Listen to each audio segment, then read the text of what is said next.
supplier, dan ada aksi, edit, hapus, serta tambah barang. Selanjutnya di input barang masuk, di sini ada tabel riwayat barang masuk yang isinya ada tanggal, kode, nama, jumlah, dan suppliernya. Di sini juga ada button simpannya untuk menyimpan tanggal, barang, jumlah, supplier yang ada di tabel ini. Kemudian input barang keluar. Di sini ada tanggal, barang, jumlah, dan tujuannya. Kalau tadi kan input masuk barang itu kan dari supplier masuk ke kita, dan kalau input keluar itu tujuan, kita mau ngirim tujuannya ke siapa. Kemudian di sini juga ada tabel, tabelnya sesuai dari barang yang sudah kita masukin. Di sini ada tanggal, kode, nama, jumlah, dan tujuannya.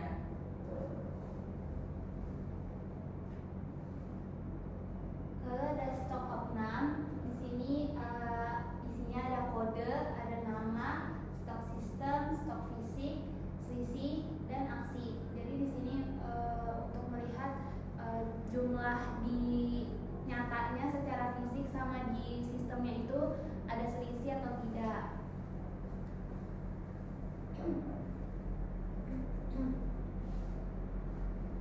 Yang terakhir itu ada laporan dan ekspor. Di sini sama ada tabel juga preview transaksi. Jadi bisa dilihat transaksinya. Di sini ada tipe, tanggal, kode, nama, jumlah, dan pihak. Di sini juga ada button buat ekspor, kayak ekspor ke Excel, ekspor ke PDF, dan juga kirim ke manajemen atau simulasinya. Oke. Setelah tadi kita sudah memperlihatkan hasil prototipe kita, setelah itu kita sudah membuat juga hasil normalisasi dan IRD-nya. Jadi hasil normalisasi dan IRD ini kita buat berdasarkan prototipe yang sudah kita buat. Jadi di normalisasi ini itu ada tabel awal atau UNF, kemudian ada 1 NF, 2 NF, dan 3 NF. Setelah membuat normalisasinya, kita membuat IRD-nya.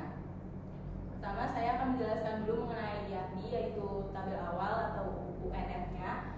Jadi tabel awal ini adalah seluruh data barang yang ada, seluruh data yang ada di dalam prototipe itu kita masukin dalam satu tabel besar tanpa pemisah antara master data, dan transaksi. Di dalam tabel awal ini ada tanggal transaksi, jenis transaksi, kode barang, nama barang, kategori, stok barang, satuan, jumlah transaksi, dan supplier tujuan. Setelah kita membuat tabel awal, kita membuat juga satu NF-nya. Di satu NF ini di tabel awal tadi itu kita pecah di satu NF menjadi 2 tabel, yaitu ada tabel barang atau tabel master dan tabel transaksi. Jadi di satu NF ini setiap kolom itu harus mengandung nilai atomik, dan semua data dalam kolom itu harus memiliki tipe data yang sama. Kemudian dan memastikan setiap baris itu memiliki primary key. Nah, terus kemudian kita juga memisahkan data menjadi entitas-entitas seperti 2 tabel ini, tabel barang atau tabel master, dan tabel transaksi. Jadi di tabel barang ini, di dalam tabelnya itu ada kode barang, nama barang, kategori, satuan, stok barang, dan supplier. Kemudian di tabel transaksi ada ID transaksi, tanggal transaksi, jenis transaksi, kode barang, nama barang, jumlah transaksi, dan supplier tujuan. Selanjutnya itu 2 NF. Jadi di satu NF tadi datanya masih ada yang saling tumpang gitu. Di sini datanya kita pisah lagi.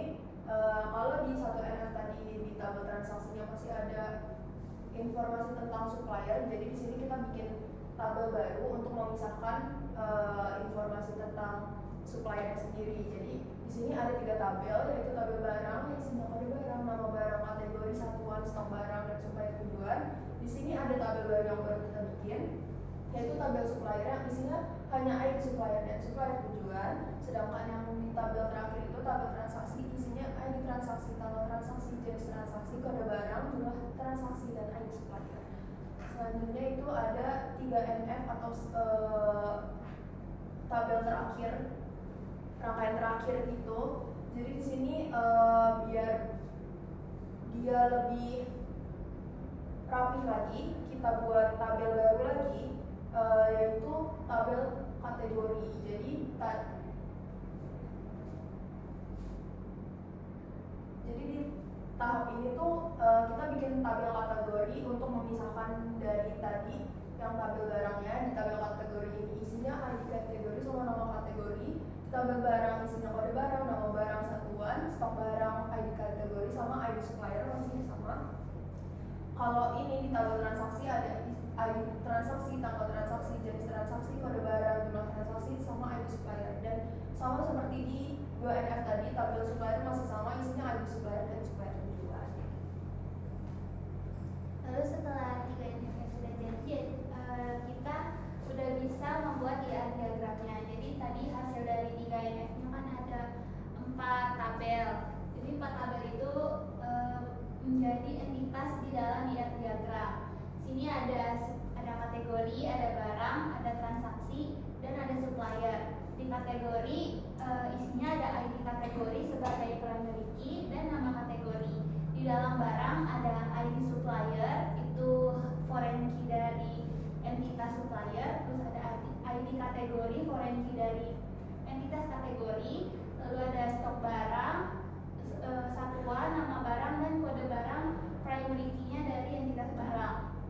Lalu di transaksi ada ID transaksi sebagai primary key-nya, tanggal transaksi, ID supplier dari foreign key-nya entitas supplier, jenis transaksi, jumlah barang, dan kode barang, itu foreign key dari entitas barang. Dan terakhir ada supplier. Di sini isinya ada ID supplier sebagai primary key dan supplier tujuan. Jadi hubungannya di sini satu kategori memiliki banyak barang. Jadi kardinalitasnya itu one to many. Lalu dari barang di sini ada hubungan juga dengan supplier. Jadi satu supplier memasok banyak barang. Lalu dari supplier ke transaksi itu ada satu supplier terlibat